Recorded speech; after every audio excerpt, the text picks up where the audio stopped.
The dust motes danced in the sliver of light that pierced the grime-streaked window of my study. It was a familiar ballet, one I'd watched for years, a silent testament to the stillness of my life. The hum of the old refrigerator in the hall, a low, persistent thrum, was the only counterpoint to the ticking of the grandfather clock in the living room. Each tick was a small death, a second lost, a moment I hadn't shared with Eleanor. Her absence was a palpable weight, an uninvited guest that had taken up permanent residence in the quiet corners of my home. I traced the rim of my mug, the ceramic cool against my fingertips, coffee long gone cold. It was the third mug I'd abandoned this morning. My work, once a vibrant tapestry of stars and nebulae, now felt like a collection of faded photographs. Astrophysics, the grand pursuit of understanding the cosmos, had become a chore, a distraction from the gnawing emptiness. The equations that had once sparked a fire in my mind now blurred into meaningless symbols. Eleanor's laugh, though, that was a sound I could still conjure, sharp and clear, a ghost in the silence. My gaze drifted to the monitor, a black mirror reflecting my own weary face. Stacks of printouts, filled with spectral analysis and redshift measurements, lay scattered across my desk. I'd been a leading mind in my field, my name whispered in hushed tones at conferences. Now, I felt like a relic, a dinosaur clinging to a dying planet. It had started as a routine data sweep, a deep dive into the archives of the Kepler telescope, looking for anomalies, for anything that might stir a flicker of the old excitement. I was hunting for exoplanets, for the faint, telltale dips in starlight that signaled worlds beyond our own. But this was different. Not a planet, not a star. It was a signal, a pattern, something that defied every known astrophysical model. I leaned closer, my breath misting the screen. The data was clean, impossibly so. No terrestrial interference, no stellar noise. My fingers, usually clumsy and hesitant, moved with a newfound urgency, pulling up corroborating data from other observatories, cross-referencing, verifying. Each confirmation sent a jolt through me, a sensation I hadn't felt in years. It was the thrill of discovery, raw and potent. The pattern resolved itself, not into a simple pulse, but into something far more complex. It was a language, I was certain of it. A language woven from gravitational fluctuations and subtle shifts in the cosmic microwave background. It spoke of geometry, of forces that bent spacetime in ways I had only theorized. It spoke of an intelligence, vast and ancient, that existed beyond our wildest imaginings. My heart, which I thought had long since grown accustomed to its steady, mournful rhythm, began to beat with a different cadence. Not fear, not yet. This wasn't a fleeting anomaly. This was a message, and it was directed. I worked through the night, the stale air of my study growing thick with the smell of old paper and desperation. The patterns within the signal began to coalesce, hinting at something more than just communication. There were echoes, faint but undeniable, of subtle manipulations, not just observation but influence. Like a sculptor working with clay, this entity seemed to be shaping the very fabric of the cosmos, and the implications were terrifying. My eyes darted to the window. The dust motes still danced, but now their movement seemed deliberate, too ordered, as if guided by an unseen hand. I shook my head, dismissing the thought as fatigue. It was the data, it was getting to me. The signal, however, continued to evolve. It was growing louder, more insistent. And then I saw it. A new sequence superimposed on the old, a subtle shift in the cosmic symphony. It was a targeting vector, a pinpoint, and it was aimed directly at Earth. My breath hitched. The room seemed to shrink, the walls pressing in. The familiar ticking of the clock now sounded like the relentless march of doom. I felt a profound sense of isolation, a gnawing realization that the vastness I had spent my life studying was not empty, but occupied, and its occupant was turning its gaze upon us. I had to see it. I had to understand. The data, the raw, unfiltered truth of it was overwhelming.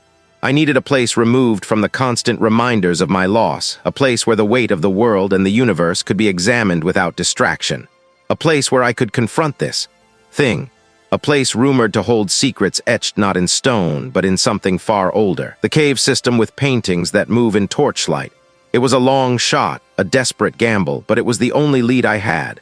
The only place I could conceive of that might offer a tangible connection to something so profoundly alien. As I packed a small bag, my hands trembled. The dust motes continued their dance, but now in the dim light, they seemed to swirl with a malevolent intent.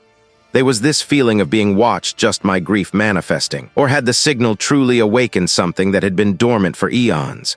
The hum of the old refrigerator in the hall, a low, persistent thrum, was the only counterpoint to the ticking of the grandfather clock in the hallway. each second a tiny hammer blow against the silence that had settled over me since Eleanor's passing. I traced the rim of my cold coffee mug, the ceramic rough beneath my fingertip. The data from the Kepler telescope, a cascade of numbers and graphs that had once ignited a fire in my gut, now felt like so much static. Anomalies, then the alert, a small, insistent chirp from the terminal, not the usual automated ping. This was a manually triggered notification, a rarity in the automated universe of astronomical data. My breath hitched. It was from the same sector, the same faint signal I'd dismissed as sensor noise, as a glitch in the celestial machinery. But this time, it wasn't just a flicker. It was a sustained pulse, a rhythmic throb that seemed to beat with a life of its own. My fingers flew across the keyboard, pulling up the raw data. The spectral analysis was impossible. It defied every known law of physics, not just a deviation, but a complete erasure of established principles. I worked through the night, fueled by a jolt of something I hadn't felt in years, curiosity. The signal wasn't just repeating, it was evolving. Complex patterns emerged, intricate and beautiful, like a language I couldn't decipher but could somehow feel. My wife Eleanor had always chided me for my obsession, for chasing ghosts in the stars. "Thomas," he'd say, his voice a gentle balm, "sometimes the most beautiful things are right here on Earth." I'd nod, but my gaze would always drift upwards, towards the infinite canvas of the night sky. Now her words felt like a distant echo, a reminder of a life I'd let slip through my fingers. The data grew more insistent, more complex. I felt a prickle of unease crawl up my spine. This wasn't just anomalous, it was intelligent. The implications were enormous, terrifying. I had to see it, to touch it, to understand it. The signal wasn't originating from a star or a nebula, but from a point in space that shouldn't contain anything. A perfect blackness. My research led me to a forgotten corner of my own archives. A dusty file detailing a remote expedition I'd undertaken years ago, before Eleanor. A geological survey in a desolate region, a place known for its ancient, undisturbed geological formations. There, nestled deep within the earth, was a place the locals called the cave system, with paintings that move in torchlight. The expedition notes were filled with dismissive scientific jargon, tales of phosphorescent minerals and optical illusions. But a small, almost illegible annotation in my own hand, scrawled in the margin, caught my eye. Unexplained light phenomena, anomalous energy readings. The coordinates for the cave system with paintings that move in torchlight were surprisingly close to the calculated origin point of the cosmic signal. It was a ridiculous leap, a desperate grasping at straws. But the data, it was screaming at me. I packed a minimal bag, a sturdy flashlight, a compass, a few energy bars. The drive was long, the landscape growing increasingly barren. The air grew thin and sharp as I ascended into the foothills. The wind howled around the car, a mournful dirge that seemed to echo the growing unease in my gut. By the time I reached the trailhead, the sun was setting, bleeding across the horizon in hues of bruised purple and angry orange. The entrance to the cave system was a jagged maw in the side of a cliff face, shrouded in an unnatural stillness. The air inside was thick with the scent of damp earth and something else, something metallic and faintly sweet like overripe fruit. The walls of the cave were slick with moisture, and as the torchlight swept across them, the paintings came to life. They weren't static images.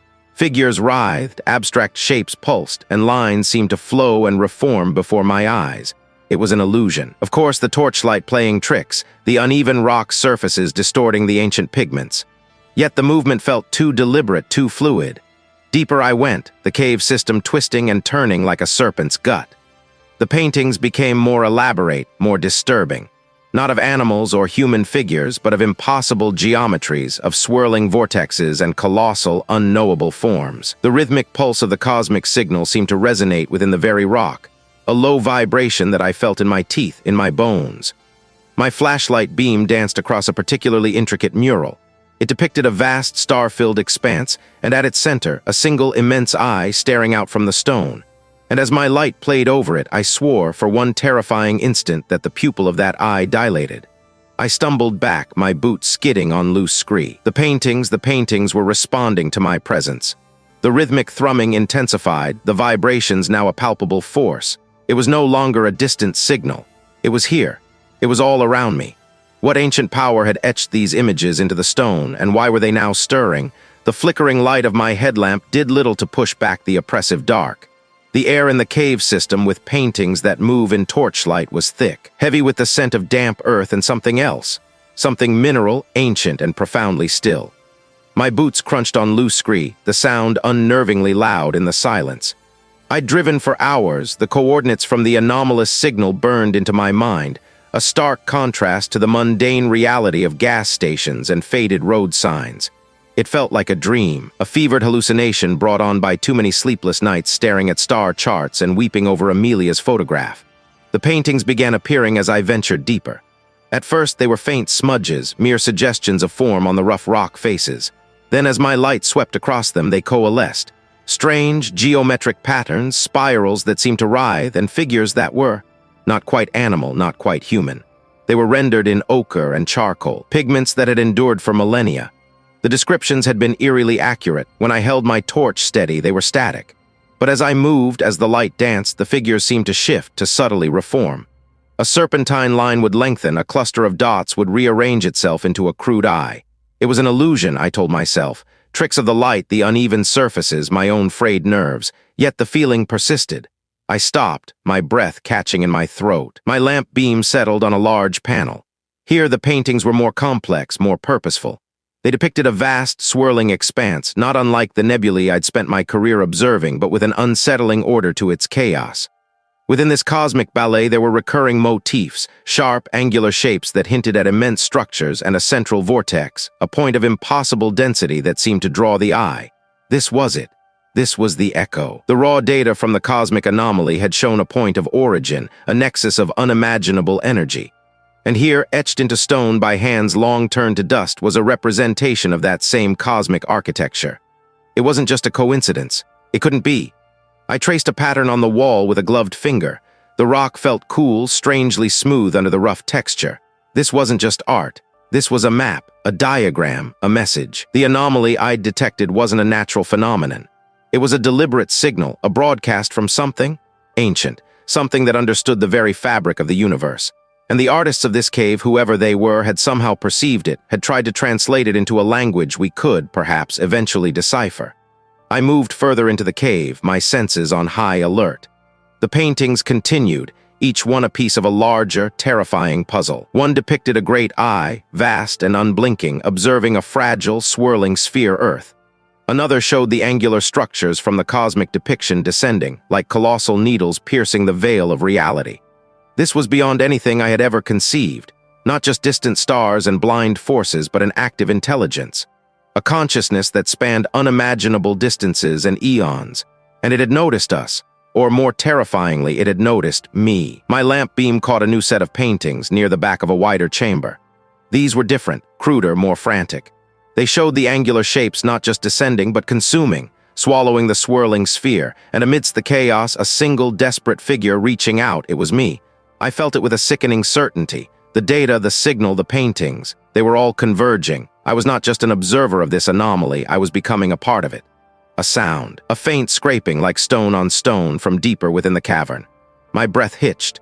I froze, straining my ears. Had I imagined it? Was it the cave settling, or was something else here drawn by my intrusion, by the echoes of the ancient signal I was so recklessly pursuing? They knew. And whatever they knew, they were no longer alone. What had I awakened by coming here, to this place where ancient eyes had seen the impossible? The beam of my headlamp cut a wavering swat through the absolute black. The air in the cave system with paintings that move in torchlight was a palpable weight, pressing against my eardrums, thick with the smell of wet stone and a metallic tang that prickled my sinuses. Each step I took sent a cascade of pebbles skittering into the unseen depths, the sound swallowed by the immense silence that followed. I adjusted the strap of my pack, the worn canvas rough against my damp shirt. My breath misted in the frigid air, a fragile plume quickly absorbed by the ancient darkness. I'd been descending for what felt like hours, following the faint, almost imperceptible downward slope. The geological formations here were unlike anything I'd encountered in my studies. The paintings themselves, the reason I'd been drawn to this remote, forgotten place, were the true anomaly. They weren't pigments applied to stone. They seemed to be part of the rock, shifting, flowing, coalescing into forms that defied terrestrial biology or known physics. I'd seen them flicker, writhe, and reform under the unsteady glow of my lamp, their movements too deliberate, too aware, to be mere optical illusions. Proof that this, Intelligence, this vast and ancient thing I'd glimpsed in the silent equations of spacetime, had touched other worlds before ours. The data had hinted at echoes, at faint signatures of influence reaching across unimaginable gulfs of time and space. This cave, with its impossibly ancient and animate art, felt like the most promising terrestrial lead. I paused, straining my ears, nothing but the dull throb of blood in my temples. I ran my hand along the cave wall, the surface cool and unnervingly smooth. The paintings here were different. One panel, larger than the others, showed a colossal, amorphous shape engulfing a cluster of these alien stars, its tendrils reaching out not to destroy but to embrace, to absorb. I traced the outline of the amorphous shape with my finger. The stone beneath my touch felt warmer in this section, a subtle heat that seeped through my glove. It was wrong, geologically impossible. The air grew heavier, the mineral tang sharpening, carrying with it a faint, sickly sweetness like overripe fruit left to decay. My stomach churned. My headlamp caught a glint further in. A recess, almost a natural alcove. I moved towards it, my boots crunching louder in the sudden stillness. Inside, the paintings were more pronounced, more vivid. They weren't static images, they pulsed with a faint internal luminescence, the colors shifting from deep violets to searing oranges. Here, the celestial bodies were more clearly defined, and the amorphous entity was depicted in various stages of interaction. In one section, it appeared to be weaving threads of light between nascent stars. In another, it was absorbing the very fabric of a dying galaxy, not with violence but with a slow, deliberate grace. Then I saw it. In the deepest part of the alcove, etched into the stone with a precision that defied natural formation, was a symbol. It was a spiral but impossibly complex, its curves folding in on themselves in a way that made my eyes ache. It was a symbol I'd seen before. Not in this cave, but in the raw data streams, in the anomalies I'd spent years trying to dismiss as errors. It was a signature. My hands trembled. This wasn't just a record of past events. This was a message, left here on this primitive world in a language of stone and light that predated humanity by millennia. The entity wasn't just a cosmic force, it was a traveler, a sculptor of realities, leaving its mark on countless worlds. It had observed, it had interacted, it had shaped. The paintings around the symbol seemed to deepen, the swirling lights coalescing into a single, vast eye staring out from the stone. Not a physical eye, but an impression of awareness, ancient and immeasurable. My heart hammered against my ribs, a frantic bird trapped in a cage. I felt a profound sense of insignificance, a speck of dust in the gaze of an eternity. Was this how it marked its territory, or was it a warning? The painting seemed to shift again, the abstract forms resolving into something more unsettling. A sense of vast, indifferent hunger, a cosmic appetite that consumed and reshaped. I stumbled back, my boot catching on an uneven surface. My headlamp beam swung wildly, illuminating a series of smaller etchings radiating from the central spiral. They looked like crude maps or perhaps star charts, but the constellations were alien, terrifyingly so. And at the center of each map, a recurring motif, a single stylized representation of Earth. My breath hitched. It hadn't just visited other worlds, it had taken an interest in this one. It was a focused, deliberate gaze, awaiting. I could feel it. The ancient intelligence, the sculptor of stars, the weaver of realities, was aware of my presence here. It had known I would come. What else had it left behind in this place? The air in the cave system with paintings that move in torchlight was a palpable weight, pressing against my eardrums, thick with the smell of wet stone and a metallic tang that prickled my sinuses. Each step I took sent a cascade of pebbles skittering into the unseen depths below. The paintings, those impossible murals that shifted and writhed with the slightest flicker of light, seemed to watch me. Not with eyes, but with a presence, a collective awareness that hummed just beyond my perception. I dismissed them at first, as tricks of the light, geological anomalies, but the longer I spent in their presence, the more I felt their silent, ancient gaze. My fingers, slick with condensation, traced the rough, cool surface of the cave wall. The metallic scent grew stronger, almost coppery, like old blood. I told myself it was just mineral deposits, iron oxides, but my mind, a traitor, kept whispering other possibilities, things I'd seen in the data, patterns that defied all known physics, all natural processes. The anomaly. It was out there in the vast, indifferent expanse of space, a whisper from a place that shouldn't exist. I'd been drawn to this remote, geologically unstable region by faint, anomalous energy readings, faint enough that no one else had bothered. But I, Thomas, adrift in my grief and clinging to the last vestiges of my scientific curiosity, had seen something in those readings, something that mirrored the cosmic disturbance I'd detected months ago, a synchronicity that felt less like chance and more like a summons. My headlamp's beam landed on a section of the wall unlike the others. The familiar swirling patterns were absent. Instead, etched into the stone with an unnatural precision were lines, geometric lines intersecting at impossible angles, forming shapes that my brain struggled to process. They weren't like any known human art or writing. They were mathematical, but not the mathematics I understood. These were the symbols of a different order, a different reality. I pulled out my tablet, its screen a jarringly modern glow against the primeval stone. I'd brought a portable scanner, a desperate, almost insane precaution. I held it up, its sensors sweeping over the etched lines. The device word, a tiny, pathetic sound in the immensity of the cavern. Then it beeped, a sharp, insistent series of beeps that made me jump. The tablet displayed a string of data, raw energy signatures, wave frequencies. And there, nestled within the noise, was a match. The same impossible energy signature I'd found in the deepest reaches of space, the same one that had driven me to this forgotten corner of the world. It was here, etched into the stone. My breath hitched. The air, already heavy, felt suffocating. The metallic tang intensified, sharp and acrid now, like ozone after a lightning strike. I backed away from the wall, my boots crunching on loose scree. The paintings seemed to lean in, their indistinct forms coalescing, their implied gazes sharpening. This wasn't just a passive observation. This was communication, or worse, a blueprint. I scrambled back to my makeshift camp, a pathetic collection of gear huddled near the cave entrance. My hands trembled as I fumbled with my satellite uplink, the device designed to connect me to the world, to sanity. I needed to cross-reference. I needed to see if this thing was tied to anything else, anything terrestrial. My fingers flew across the holographic interface, pulling up astronomical charts, historical records, even obscure folklore databases I'd compiled years ago. I filtered for celestial events, for anomalies, for anything that might align with the energy signature. The anomaly in space, the etchings in the cave, they were the same, but what did it mean? Then, a flicker of light from the tablet caught my eye. A date. A single stark date highlighted in red on an astronomical calendar. It was for next month. A rare, almost unprecedented alignment of several distant celestial bodies, an event so statistically improbable, so cosmically unlikely that most astronomers dismissed it as a theoretical curiosity. I stared at the date, my mind a blank, frozen slate, the anomaly's signature, the cave etchings, the impending alignment. They weren't separate, they were connected. The entity wasn't just observing, it was doing something. It was preparing for what? The air in the cave seemed to vibrate, a low thrumming that I felt in my bones. The paintings, no longer just shifting shapes, seemed to take on a new, terrible clarity. They weren't just art, they were diagrams, instructions, a countdown. My heart hammered against my ribs, a frantic, trapped bird. The metallic tang was overwhelming now, filling my mouth, my nose.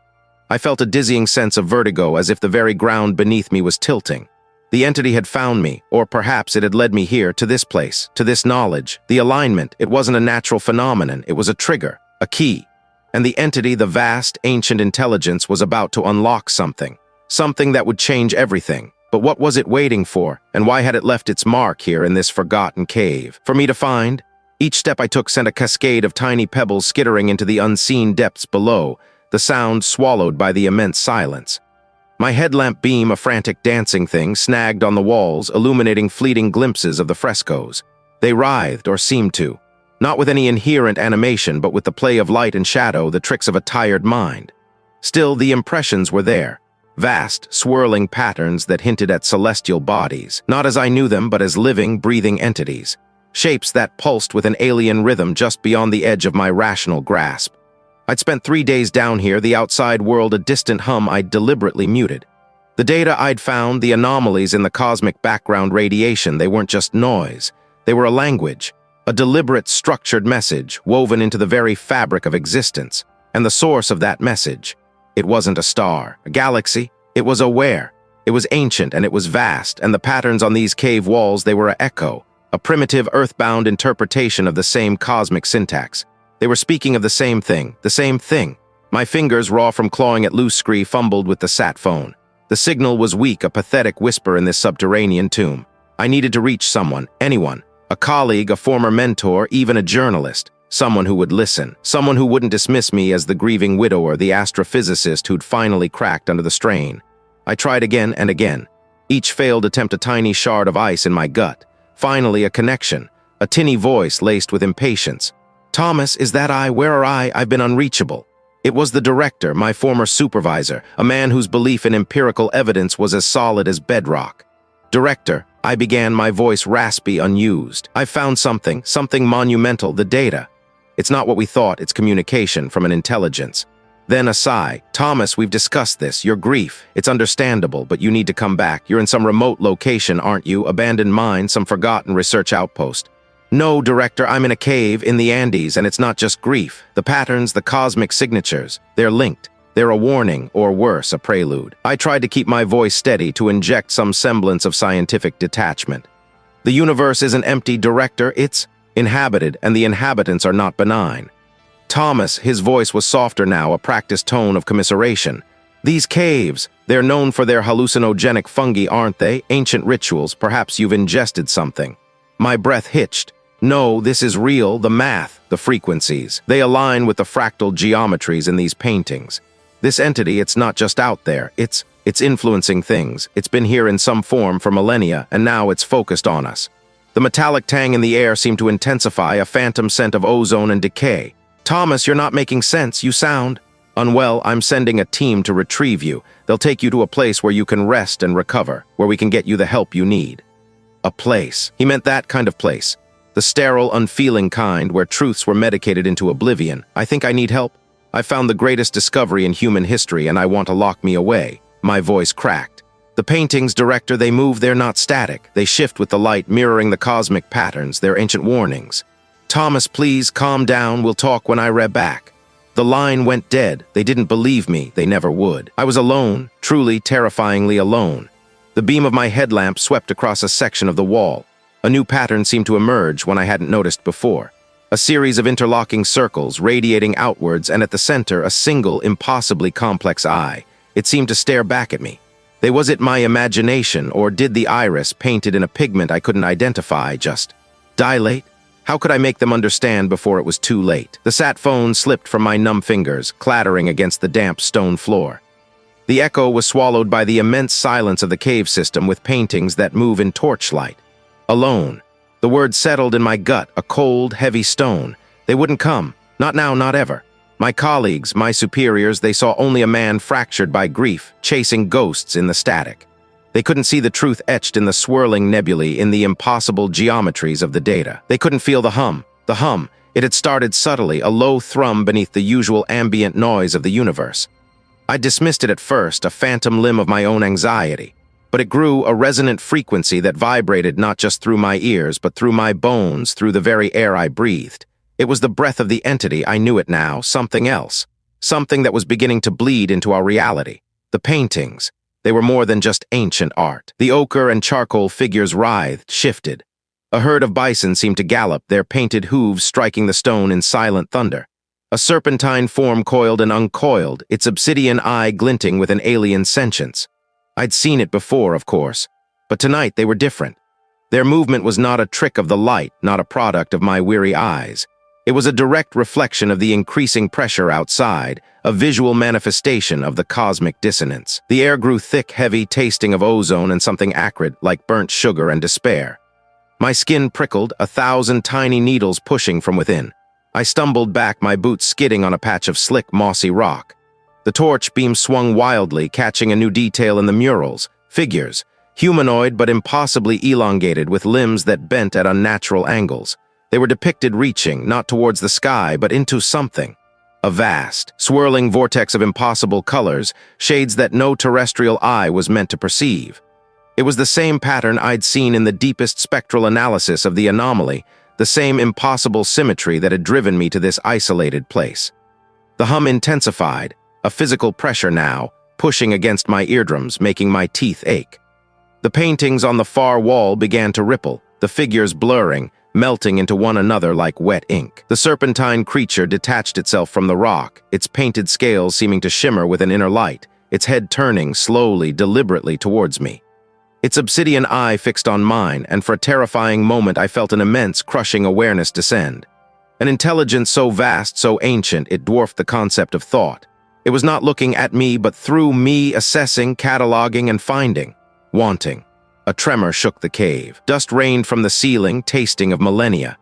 The vortex in the mural pulsed, a sickly internal luminescence. Outside, I could hear it. A low, guttural moan that seemed to emanate from the very bedrock of the planet. It was the sound of reality itself tearing. This was not a theoretical problem anymore. This was happening. The entity was not just a distant observer. Its attention, focused on Earth, was a cosmic lens, and the light it was bending was our world. The data had warned me, but I hadn't understood the immediacy. The paintings were a record, a warning from those who had seen it before, and now they were a testament to its arrival. My sat phone. It lay near my feet, a useless relic of a world that was rapidly ceasing to exist. But the data was still on my tablet, buried deep in my pack. The algorithms, the calculations, the impossible equations that had led me here, they were a key, a way to understand, perhaps even to... What pushback, I didn't know, but I had to try. Another tremor, stronger this time. A section of the cave's ceiling groaned, a deep, tearing sound. The vortex in the mural began to expand, its impossible colors bleeding out onto the cave floor, staining the ancient rock with a light that was not light. It was a consuming absence. I scrambled for my pack, my hands shaking uncontrollably. My fingers fumbled with the zippers, the rough fabric scratching my skin. The tablet, it had to be here. The hum was now a deafening roar in my skull, a symphony of cosmic agony. The serpentine eye on the wall was no longer just an eye. It was a black hole, drawing in the very essence of the cave of me. I pulled the tablet free, its screen a small, comforting rectangle of familiar technology against the encroaching chaos. The anomaly, the source code. I knew what I had to do. I had to feed it more, give it what it was looking for, but in a way it wouldn't expect. A disruption, a paradox. But as I powered on the device, the screen flickered, then went black, or just the beginning of its true attention. The air tasted of dust and something else, something metallic and ancient like the scent of rain on forgotten iron. My lungs burned with each shallow breath, a constant reminder of the air's thinness, of the pressure that no longer seemed to belong to this world. The cave system with paintings that move in torchlight. I had found it, or perhaps it had found me. The entrance had been a mere fissure in the bedrock, easily missed, a wound in the earth that bled silence. Now the silence here was a tangible thing, a heavy blanket muffling the frantic rhythm of my own blood. They were not static. The spirals coiled and uncoiled, their obsidian lines seeming to breathe. The stylized figures, once merely unsettling, now writhed with a life that was not their own. A hunter, his spear raised, its tip impossibly sharp, seemed to shift its gaze, its painted eye following my movements. A herd of ungulates, their forms fluid and indistinct, appeared to surge forward, their spectral hooves threatening to break free from the rock. It was a spectacle of impossible motion, a gallery of the eternally restless. I traced a hand along the cool, rough stone. The pigments, impossibly vibrant for their age, felt strangely warm beneath my fingertips. A faint hum vibrated through my bones, a resonance that echoed the vast, silent song I had heard in the data streams. It was here, the source, or at least a conduit. My wife's face, a memory I clung to with desperate, fraying threads, flickered at the edge of my vision. Was she here? Had she been drawn into this tapestry of cosmic intent? The thought was a sharp shard of ice in my chest. I pushed it down. Now was not the time for grief. Now was the time for understanding, for survival. The paintings began to coalesce, the individual figures blurring into a single, vast panorama. A celestial map, perhaps, or a record of epochs I could not begin to comprehend. Stars bloomed and died in rapid succession on the stone. Galaxies spun their slow, silent pirouettes. And then a focal point, a vast, intricate symbol pulsing with an inner light that the torch could not replicate. The metallic tang intensified. My hands trembled not from fear, but from an overwhelming sense of revelation. The patterns in the data, the anomalies in the cosmic background radiation, they were not random, they were deliberate. A signature, a message, or worse, an instruction. The entity, the vast consciousness I had only glimpsed in abstract numbers, was not distant, it was immanent, it was woven into existence, and it was looking. I stumbled back, my boots scuffing against loose scree. The sound, so small, felt like a thunderclap in the charged stillness. The painting stilled as if startled. The pulsing symbol on the wall flared, and for a terrifying instant I saw not paint but a window. A window into something impossibly vast, impossibly ancient, impossibly other. Stars wheeled in a sky that was not a sky. Colors bled into existence that had no name and a presence. A presence that was not a mind as I understood it, but a sea of pure, unadulterated will. It felt the way the crushing pressure of the deep ocean might feel if the ocean could think. My breath hitched. The air grew heavy, thick with an unseen weight. The torch flickered violently, threatening to extinguish itself. The painted figures seemed to recoil, their forms contorting in silent protest. I felt a profound, sickening shift, not in the cave, but within me. The ground beneath my feet felt less solid. The air I breathed seemed to thin and thicken simultaneously. It was as if the very laws of physics were being gently, inexorably rewritten. My own thoughts felt alien, as if they were not entirely my own. It was not in any language I knew, yet I understood its import. A change was coming, a transformation. My grip on the torch tightened, the metal growing slick with sweat. My knuckles were white. I could feel the subtle, insidious pressure building, not just in the air, but within my very bones. The paintings continued their silent, disquieting dance, no longer merely art, but a chronicle of a universe far stranger than I had ever dared to imagine. The symbol pulsed again, fainter this time, like a dying ember, but the presence remained. It was watching, and I was no longer sure I was the observer. Was this the consequence of my intrusion? Had I drawn its attention, not just to the data, but to myself? And if so, what did it want with me? The cave system with paintings that move in torchlight was a labyrinth of shadow and stone, each flicker of my lamp sending grotesque figures writhing across the rough-hewn walls. They were not mere pigments. They were alive, shifting with an impossible fluidity, their crude limbs elongating, their vacant eyes seeming to track my every move. I had come here seeking answers, a desperate grasp for meaning in the void that had swallowed my wife, my career, my very understanding of existence. My torchlight danced over a depiction of a celestial body, a swirling nebula rendered with an unsettling detail that no primitive hand could have conceived. It pulsed, or seemed to, the lines of light within it elongating and contracting as if breathing. Beside it, a humanoid figure, too thin, too elongated, reached out. Its fingers, impossibly long, brushed against the swirling mass. And then the paintings around it shifted. The figures depicting the sky, the stars, the earth, they began to coalesce, to merge. It was not a passive recording of history. It was a living testament. I stumbled back, my boots scraping against loose scree.